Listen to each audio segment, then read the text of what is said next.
Vous pensez connaître le mot famille?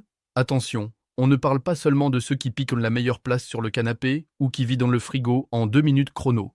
Non, derrière ce petit mot qu'on utilise tous les jours se cache une histoire bien plus riche et franchement surprenante.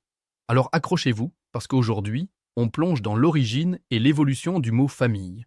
Tout commence dans la Rome antique.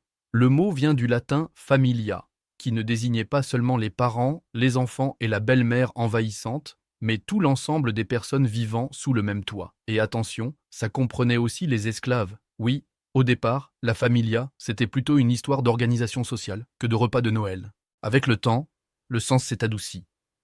Au Moyen Âge, famille commence à se rapprocher de ce qu'on connaît aujourd'hui, le noyau formé par les parents et leurs enfants. Mais il pouvait aussi désigner une lignée entière, un clan, une maison noble. Bref, être de la même famille, c'était appartenir à une même grande histoire. Et puis la langue française moderne a fini par fixer l'idée que nous avons aujourd'hui.